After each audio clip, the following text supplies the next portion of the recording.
All right, I got my guy Forrest Smith on the show. He's the founder of Kineon, a red light laser therapy device that you can actually use in your home. Forrest, welcome to the show, brother. Thank you so much. I really appreciate it. There's so much to talk about. There's tons of red light therapy devices out there on the market. A lot of people are now. 10 years ago when like biohacking, I remember my first biohacking conference back in 2016 or so. And, this is like the first time I was Dave Asprey in 2013, I think is when I discovered him, but went to my first conference and really started understanding, like, oh my God, there's these devices, red light therapy. It helps heal, helps with collagen production. It helps heal with wound healing. And I'm like, I didn't even know these things. And so now it's become a lot more mainstream. People are having red light therapy devices in their home. Yours is a little bit different and a little bit disruptive, which I'm excited to talk to you about and why it is that way. But before we do, I'm always curious, man, like, I'm sure, like, if we were to go back 10, 20 years, you didn't have a dream. The dream wasn't, I'm going to be one of the leaders in red light therapy. That probably wasn't the dream. So was there a pain to purpose story, or what came about this? I'd been building companies since I was about 20. I moved out to China when I was 20, and I'd started my first company at 21. And I'd been building kind of startups there since I was 21. And, every cycle of a business, you try to take something away from and learn from. And so we've refined it a little bit for setting a mission and vision. And so as we've gone, it's gone from as a young guy, it's commercial success. I want to go build a company and make money with this and be able to support myself and have cool things. And that's kind of transformed into over time is really want to make more of an impact. And so my last business before Kineon was a LED lighting and controls business where we were trying to make a systemic impact and being able to reduce the amount of electrical load. And that's when there was still a lot of coal-based and petroleum-based production of energy. And so that would make a big environmental impact. I think what we took away from that one was that it's really nice to have those systemic impacts, but we'd really like to see something that impacts people more, and that's actually how I came to meet my partner. I was talking to I played rugby for the city level team in Guangzhou, where I was living at the time, and one of my teammates I was talking to about really wanting to build a company that positively impacts everybody who's involved, and is just less focused on the commercial outcome. And he said, you have to talk to my brother. He's just said the exact same thing. And that's how I came to meet my business partner, Tom. And we spent our first 2 months not even talking about product or technology or business, just talking about the mission and really trying to define the mission as tightly and effectively as possible, because we want to be held accountable for it. And what it came down to in the end was to improve the quality of life for the largest number of people we can, which is something we can measure, in the most substantial way we can and measurable way we can. And so how are we moving the needle with our products? Our first product, which got a couple of boxes over my shoulder here, the Move Plus is a neuromuscular pain and inflammation device that really helps people get back into movement when they've had chronic pain for a very long time. And it's been so exciting to see, really the needle moving for so many people. We just, we started shipping more and more products. We're in the thousands now per month, and essentially daily we're getting a testimonial from someone saying, my wife couldn't walk across the room, for 10 years. She's had to be on these little carts at the grocery store, and now she can walk. She's up and down stairs. Like, this is amazing. And so that's kind of, again, that's what we're here for. That's our mission as a company, and has really driven our team. And we kind of try to keep those testimonials front and center for the team, because it's just such a good motivation. Our whole team feels better about life and better about getting our shoulder under the load of building a company when these type of things are the outcomes. Dude, that's amazing. I love that. I love the why, and that it's mission driven and it's driven by impact, not money, not greed, nothing like that. It's like, how do we affect and impact more people? And obviously, when you do that, the money comes and all the success and the significance and everything else comes. So that always follows. That's so cool. What was it then that fascinated you? Obviously, you wanted to create this huge impact, but then what was it about red light therapy and laser therapy that was what made you shift to that specifically there? I mean, you could have created impact in many different ways, but you specifically you niched down to red light therapy and laser therapy. Why? We looked at a number of different things to where the technology would have a huge impact on people from an adaptation or physiology standpoint, but that the current physical representations of that were either clinical. So when we started building our device, the Move Plus, essentially the only laser devices that you could find in the market were clinical devices. and they cost $30,000 to $50,000, and they didn't really give people the best outcomes, because you're not going to go to the clinic every day, and you'd really want to use this every day to have the best outcomes. And so we felt like if we can reduce the cost to where it's something people can afford to use at home, and if we can make this easier and we reduce the friction points from a design standpoint, so make it wearable, make it battery driven so it's not a desktop type thing, and still provide the same level of clinical therapy, that people would actually use this to replace pharmaceuticals. And so this is exactly what we're seeing right now, is people are kind of moving away from opiates, kind of for lower back pain, sciatica, moving away from non-steroidal anti-inflammatory drugs for elbow pain. We have a lot of people who are using this for plantar fasciitis, for patella tendonitis, for overuse injuries, for golfer's elbow, for tennis elbow, things like this. And they can stop taking drugs, and those drugs were actually harming them from a cardiopulmonary, cardiovascular standpoint. And so we get kind of a double impact in that case, where we can get them away from negative things and get them back into movement. Then our measurement for them is actually more impactful from our mission standpoint. Love that. And I want to talk, so people understand, I want to talk about the why. Why is it able to do that? What is it doing to the mitochondria? What is it doing what's the science that's creating the anti-inflammatory? I mean, when you talk about someone with an MCL, ACL injury, sciatica, I mean, these people have been suffering 10, 20 years, spent 10, 20 grand. They can't get better.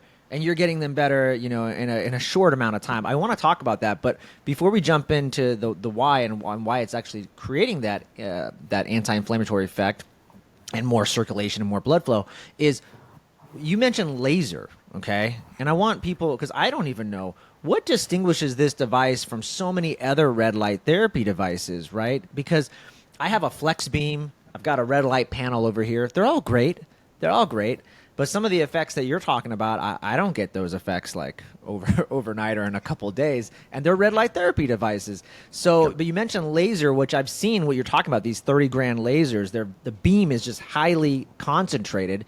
And you're right, those machines, I know there's like a Thor laser out there. Those things are like 30 grand, and is that kind of the same technology that you guys are using? Yes, and we've been lucky. One of the things that comes from a lot of experience in the supply chain side of things is knowing when new technology is coming along. And so one of the reasons why it was feasible for us to build our device with lasers was a new class of laser called vertical cavity surface emission lasers that have really taken off and minimize the size and cost of implementing laser. The design is still complicated, and you still have to go through additional regulatory, but we did testing early to see if LED versus laser was going to make a difference.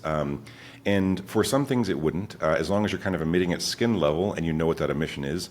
If you wanted to reduce wrinkles or treat superficial tissue for wound healing, for example. There's very good support in the medical literature for using LED for this, because it doesn't need to penetrate as much. But when you're looking at things like synovial cavities in your elbow or your knee, or trying to treat soft tissue in a way that's going to increase fibroblasts and the chondroblast production in these, so that the soft tissue actually heals and recovers faster and healthier tissue, the LEDs just don't penetrate through to that same level of depth. And the reason for that is LEDs emit, so LEDs are a chip-based device. And so these die are made in wafers, they're cut into little die, and they emit light in 360 degrees. When you put them into an electronics component, they emit light, and that kind of captures it and reflects it all back out into about 120 degree emission. But even when it's 120 degree, it continues to expand. So it's a Lambertian kind of is the technical term emission pattern. With lasers, essentially the light is dispersed, is what you're saying. It's kind of over a large surface level, right? And right. and you know what I'm thinking about too is, like, I have a red light therapy. And my understanding is, even at the LED, if it's an 810 spectrum, that it goes into the bone and wound healing. You're saying maybe not. So it can, but to get what we found, and so just to take one step back from it, from really what drives the outcomes for light therapy is delivering the correct characteristic of light, the correct photon to the correct photon acceptor, or photoacceptor in the body. And there's a number of different photoacceptors that we know that we're impacting with these different wavelengths of light. What you want to do is you want to dial those in to dose them optimally to the tissue, to these photoacceptors, without overdosing other areas. And so what we find is if you're using 808 nanometer from an infrared standpoint with a wide beam angle from an LED, as an example, it will penetrate, and you can turn up the power on it to where it does penetrate internally. But then, if you have that, for example, and we work on different models, and I will qualify this by saying that I think we are the only ones in the space who are using powerful mathematical models like modified Monte Carlo models for showing how this light distributes through tissue. But when we load these kind of comparisons into our models, that we also baseline in physiology. So we do physiological measurements like serum nitric oxide. We trigger the release of nitric oxide. We know how much we should be triggering from our mathematical models. And so when we see this is how much we should be triggering and this is how much we're seeing in an actual measurement, it allows us to dial in what our dosing is relative to the mathematical models and improve those over time. But what we see when people are using these LEDs is they have to turn up the power on them to get the penetration, which means that essentially with anything that's less than that target penetration, you're overdosing it. And so you're not getting the response from your body is what's called a biphasic dose curve. And so that means with these different areas, these different kind of set volumes of tissue, they respond in a curve. So the higher you turn this up from a dosing standpoint, the better the results until you hit a peak, and then past that, the results go away, and you don't get those benefits. Classic bell curve. That's right. That's exactly it. Yeah. And so if you're using an LED to try to dose internally, even if it's infrared, you have to turn those up so much that you overdose like 90 to 95% of the tissue that you interact with. And I think this isn't a common thing for these type of models that we build that are physiology based. Are not common. Most of the models that people use from a dosing standpoint are engineering based, and they use things like irradiance and power density to set the dosing for this.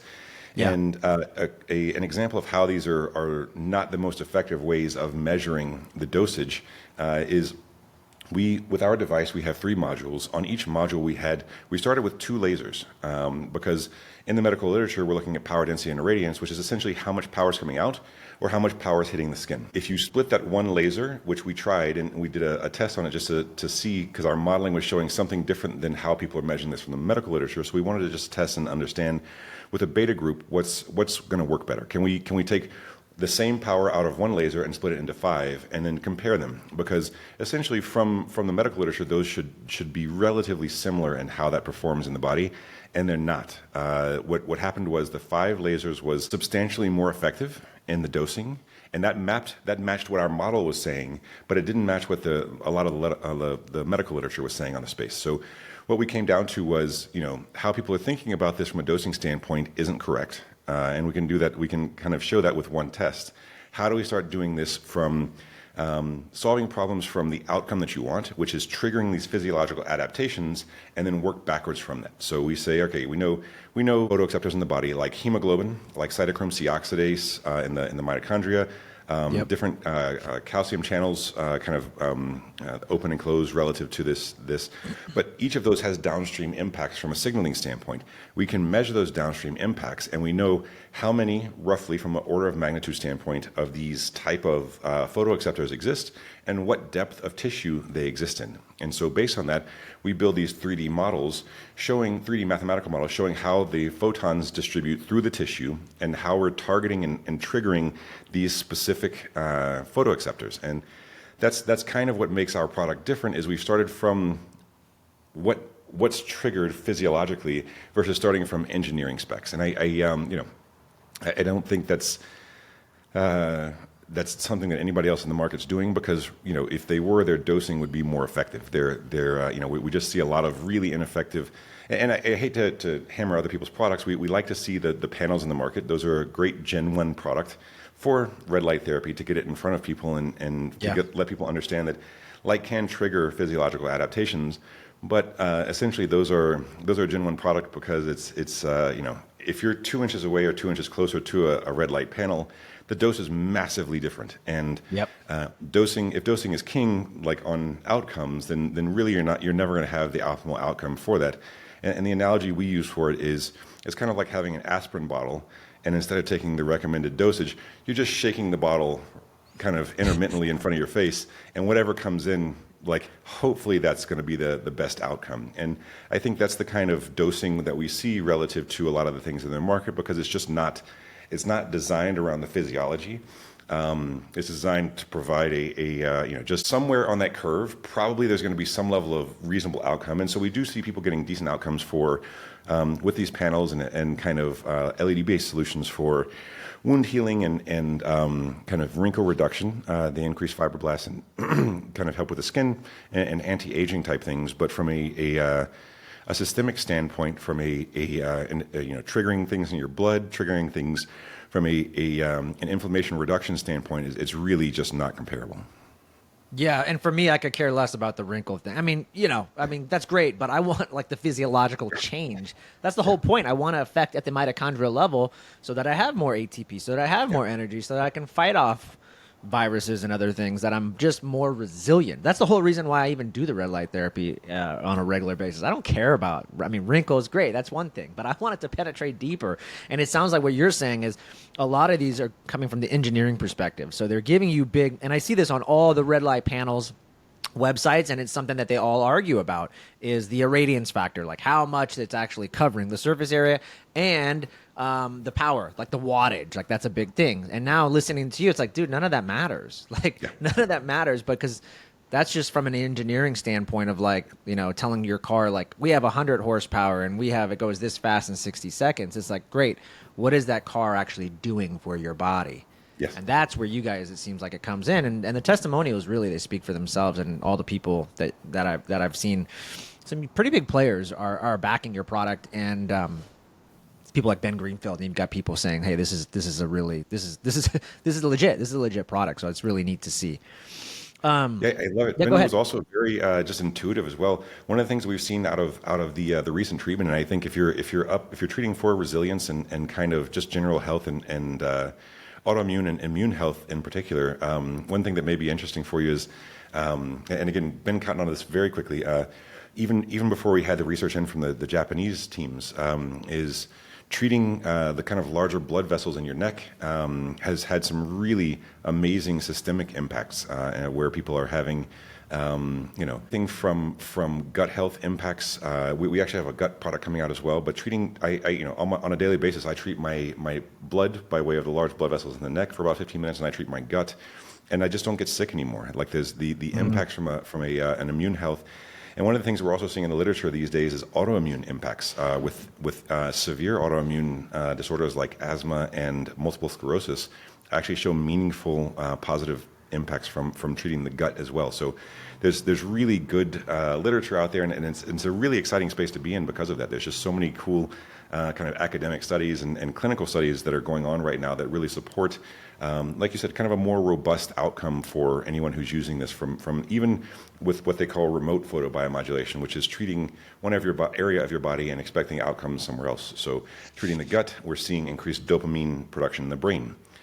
Your gut does produce dopamine, but it also doesn't cross the blood-brain barrier, but we're also seeing dopamine increase within the brain as well. So there's a lot of kind of ancillary impacts that are really positive for this. And again, we're identifying some of these and trying to get people away from pharmaceutical solutions with our next few products in that space as well.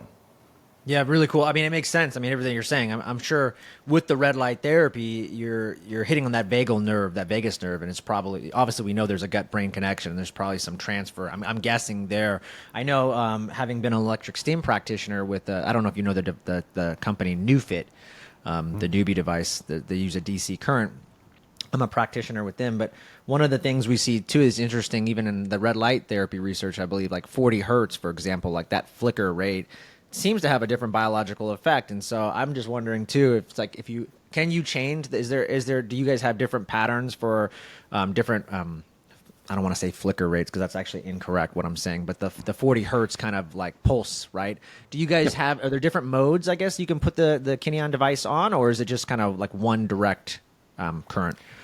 There's one direct mode right now. We wanted to make it as easy as possible and dosed essentially specifically for kind of soft tissue and inflammation.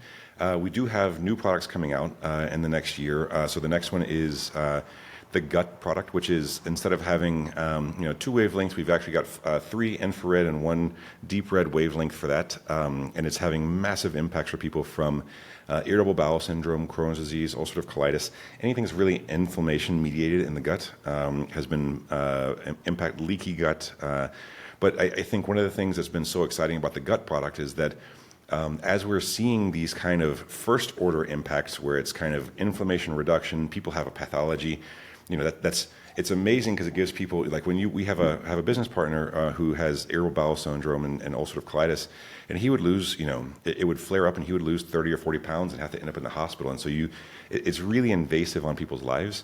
But the really interesting piece of this is it's not just the first order impacts for reducing that inflammation and those pathologies of the gut. You also see really powerful impacts for brain chemistry. So increased kind of neuroplasticity, brain-derived neurotrophic factor, increased dopamine, increased serotonin. There's actually a group out of Australia that's using gut treatment to treat Parkinson's and seeing some very powerful results. So, Parkinson's is a reduction in dopamine production in the brain from kind of damage to the substantia nigra. And it's very hard to treat that area of the brain because it's so deep in the tissue. But what they found is treating your gut actually makes a really powerful and substantial change in the amount of dopamine produced in the brain, and actually can help ameliorate some of the symptoms of Parkinson's. And they're just doing great work on that with the Australian group there. But yeah, it's I think you've nailed it there. Yeah, no, that's really neat. By the way, if people are listening or watching, do you have the Kineon, just the Kineon Move, the device? And I'm just trying to give a visual for folks because it's like, I think it's 3 or 4 diodes that you have on there, and it'll wrap around. So it's really convenient to wrap around a knee and ankle. I always have it in my bag. And the neck, yeah. So there, Forrest is holding it up. How many diodes are there? It's like 1, 2, 3, 4, 5. So we have 3 modules, and on each module there's 2 emission areas. Each emission area has 5 lasers and 4 LEDs, and we do the LED because the superficial side of the skin treatments does actually help improve the blood flow. And so essentially our models are based around how to optimally dose all the way down through. And so we have 30-degree optics on our LEDs, and then the lasers are about 10 degrees, and they go much further and deeper in. But the LEDs are red, deep red, 660 nanometer, and the lasers are 808 nanometer infrared. And so again, we're using the kind of less penetrative LEDs with the less penetrative red wavelength for the superficial tissue, and then for the deeper tissue, we're using the higher penetration infrared with the higher penetration lasers. Yeah, it makes sense. And so from when people are doing this, you mentioned 15 minutes on the neck. Is that a typical treatment for any parts of the body? If you just, rolled your ankle or something like that, is that, 15 minutes a day? Is that kind of the recommended protocol? Yes, and you can improve it by doing 15 minutes in the morning and 15 minutes in the evening, but it's a more marginal improvement. And so what we try to do is just keep people maintaining it. The goal is to have them using it as consistently as possible versus like if you just do 30 minutes a day and then skip a couple of days, it's better to have even if you just did 5 to 10 minutes a day, and use habit stacking as much as possible. So for me, I do my emails in the morning, I have my coffee, and I put this on my neck and then on my gut. And if I'm not doing my emails, then I'm doing a breathing session, and it goes on automatically. Just so if you have some triggers for, and these don't have to all be healthy. We had a number of people, drinking a beer and having your red light. Got it. Turn on your Netflix, have some Cheetos. But as long as it's something that you're doing every day, if you can stack it, you're going to see really powerful. The consistency is the key. It's kind of like training. Yeah, no, it makes sense. Okay, and so that's the flagship product. What other products? I know you mentioned the gut product, but right now, is there any other products that people can get their hands on, or they're smaller or different versions? I mean, I don't know why you would, but to me, that's like a perfect kind of size. But yeah, is there anything else right now? No, we made this one, and it is travel friendly. We cleared the batteries with the FCC so it can go on airplanes, just because, even for our own personal use. But we work with a number of different NBA and NFL and Major League Baseball teams, and they're like, if I can't get it on the airplane, the strength and conditioning coaches love it, but if I can't get it on the airplane, then I can't put it on my guys. So we cleared that with the FCC, so it goes directly on the planes, no problems there. But we are launching the gut product next. We actually have a vagus nerve stimulation device that we're launching a crowdfunding effort for right now that will start delivering Q1 of next year, which is essentially using electrical stimulation. And that was based around our gut treatment. So our gut product, when we were testing this with the different users, we're seeing these amazing brain changes. And you nailed it earlier with the vagus nerve. It's the vagus nerve is essentially that highway connecting your organs and your brain. And about 10%, so 12 to 15% of our users for the gut product weren't seeing the brain chemistry changes that we were trying to trigger with that brain-derived neurotrophic factor and dopamine, serotonin, and also just a general better feeling. And so we were kind of trying to parse why that is. Why are they not seeing? Like, why is everybody seeing it but not these guys? And what we found is they were all in a fight or flight state, and so that communication between their gut to their brain is locked up. So essentially, they've got traffic on their main highway between their gut and their brain, and so the signal can't get through. And so there is something that we can do for that, which is essentially using an EEG read of the vagus nerve. To understand what electrical signals are happening there now, and then a trigger from a stimulation standpoint for using transcutaneous electrical signals to stimulate the vagus nerve. And that got us to 100% on people seeing the brain impacts from the gut treatment. Wow. So is it going to be two different devices then? Is like one device you're going to have like one be on the neck for the vagal nerve stimulation to put the body in that parasympathetic state to rest and digest, and then also have the red light laser on the gut, or it's going to be kind of two separate, or it'll all be connected as one, I guess? Two separate ones. One of the things we found in producing the Vegas one is that there's also a number of people out there who have high levels of anxiety, post-traumatic stress syndrome, a number of different kind of triggers for this autonomic sympathetic parasympathetic balance in the body. And the triggers out of electrical stimulus for the vagus nerve are kind of like a key to unlock the outcomes that they're looking for. And so one of the ones that we've been measuring to date that's just been so powerful for me that I repeat it a lot is, a lot of people have a very long time to sleep. So it takes them, 30 minutes to 2 hours to sleep. And if it's over an hour, it triggers a different class of kind of difficulty. So it becomes pathological. But if you use this device for 5 to 7 minutes, that 2 hour time to sleep goes down to 5 minutes on average, and it's really massively impactful for people because what it triggers also is a reduction in what they call ruminative thoughts. A lot of times you'll sit and thoughts that are non-functional or non-optimal can just sit and roll through, and this is one of the things that actually triggers people to have this long time to sleep. But the reduction in ruminative thoughts is amazing, and then that reduction in time to sleep is another one where we're just seeing just amazing differences in the outcome. And then other metrics like heart rate variability, which is a little bit hand wavy, a little bit soft from a recovery metric, but it's better than nothing, and it's been really powerful impacts in a very short period of time with electrical stimulus. Yeah, I mean, it makes complete sense. I love what you're doing because if the body, there's so many studies that show this already, if the body is not in a parasympathetic, it's not in a rest and digest state, it cannot heal. It can't get the right input. That's why when you're doing the red light and the laser on some of these folks, you're not getting the results because their body is in fight or flight. It's just rejecting the input. All of a sudden, you give the brain a new input, and voila, now it can receive that beautiful input. And the body knows how to heal itself. It has that innate intelligence, but it needs the right input. And if there's interference there because of that fight or flight, well, you got issues. And so you're erasing that, which I love. I love to see how products start and then they continue to pivot and improvise. They're like, because they just I want more. And like, how can we get it to like, it's 100% effective? So kudos to you and just great work. I love that. Thank you so much. Yeah, we're excited about it. And again, the real excitement comes back to being able to move the needle on our mission. We're actually helping people in a meaningful way now. And it's the further we go, the more we're going to try to measure that. We're actually building another product next year for introducing spectroscopy we're going to launch a brain device But one of the things about the brain that's really interesting is that one of the, I guess there's two things that we'll be measuring with that are kind of, I think, a little bit less known or less broadly known. One is cerebral blood flow is a very good indicator for. It's a proxy for energy use. So from an oxygen standpoint, we can see where oxygenated and deoxygenated hemoglobin are going in the brain. And we can also make some microvasculature measurements as well. But the other thing is being able to directly measure functionality from a mitochondrial standpoint. So being able to measure kind of different states of cytochrome C oxidase, which is an enzyme in the electron transport chain, is really powerful.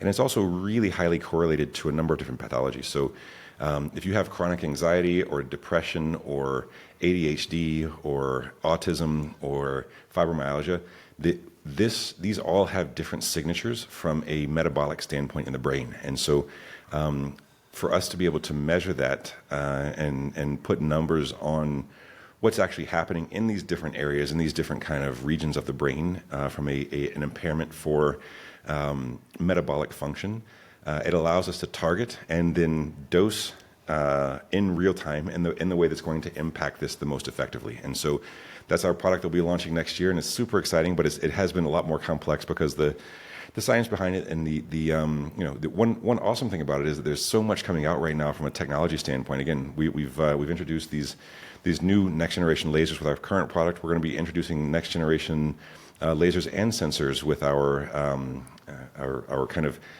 metabolic picture, 3D picture of the brain that we're going to be building. There's just great hardware coming out right now with single photon avalanche diodes with different types of lasers.